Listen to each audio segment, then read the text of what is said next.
It's the E-Commerce Minute, your daily dose of e-commerce, tech, and retail news with your hosts, Bart Miraz and John Suter. The E-Commerce Minute is a production of Sumo Heavy, a digital commerce consulting firm in Brooklyn, New York, and Philadelphia. Find us on the web at sumoheavy.com.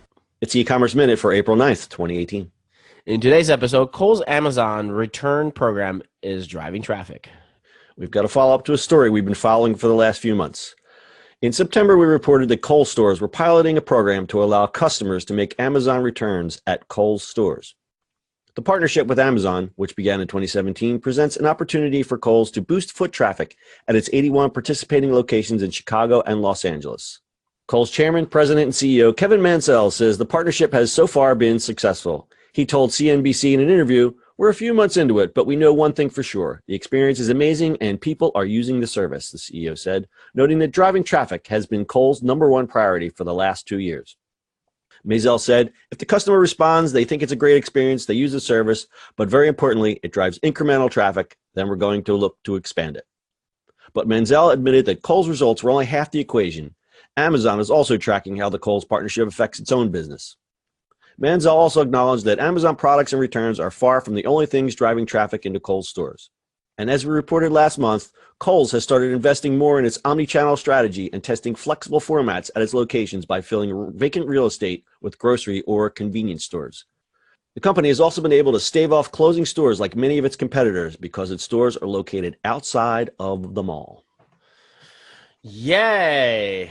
Oh, Amazon returns. Wait, now we're picking up lockers and then we're going to drop them off at Kohl's? You get Wait a minute, we could buy Whole Foods. You get your order from the locker at Whole Foods and then you return it at Kohl's.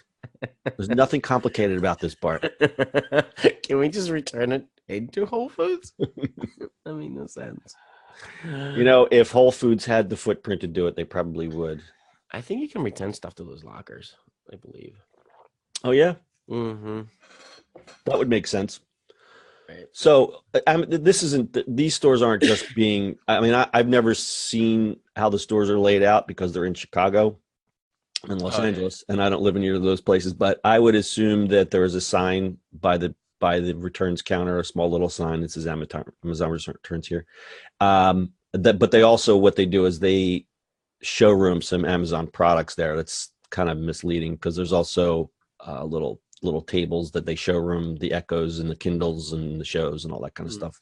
Well, I'm going to be in LA as of tomorrow, so I'm sure at first on your list is going to be, hold on, I need to go to the Kohl's store first. Could you please drop me off at Kohl's?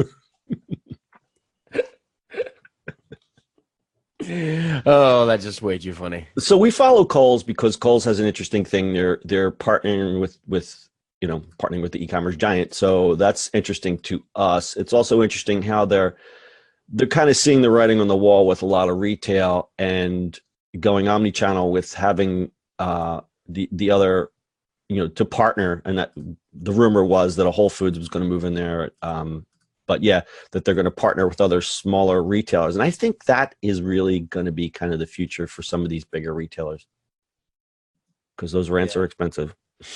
Yeah, I think so. Hopefully. You would hope, right? You would hope. All right. Closing stores, so there's that. No, I don't want them closing stores. I'm going off a little tangent. I had to go visit somebody in a neighborhood that is not mine. And the one corridor has been notoriously just all strip centers. Like you don't even know where the houses are. It goes on for about a mile.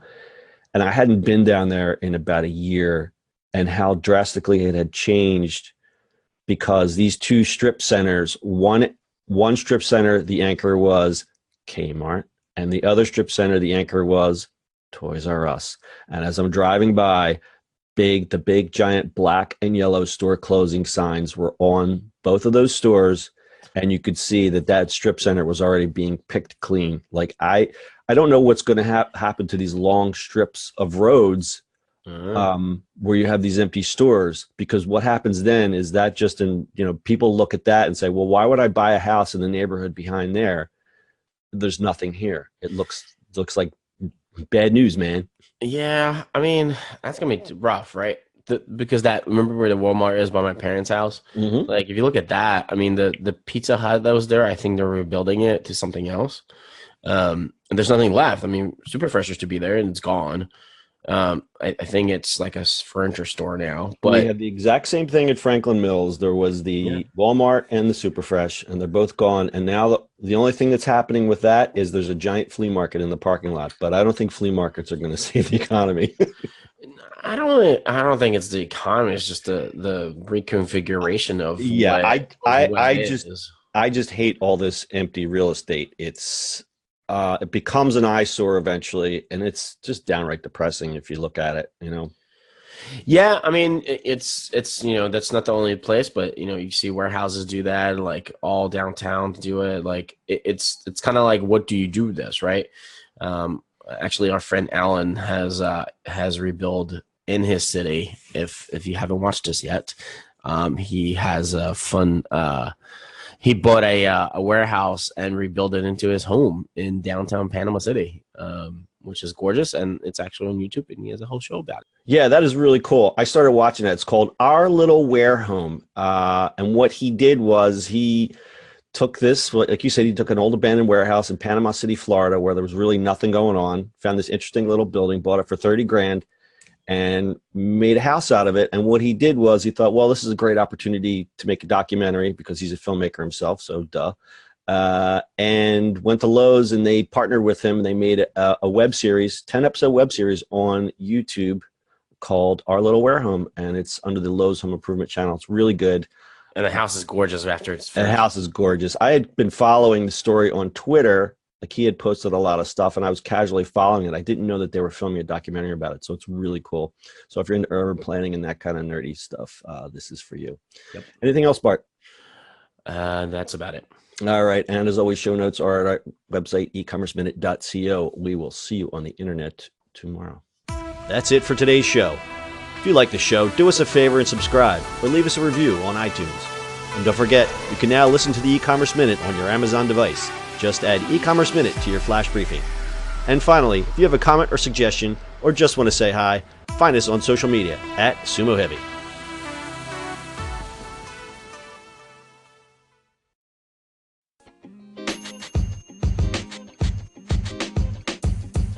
The podcast you just heard was recorded with Anchor. If you want to make your own, download the Android or iOS app completely free from anchor.fm/podcast. That's anchor.fm/podcast.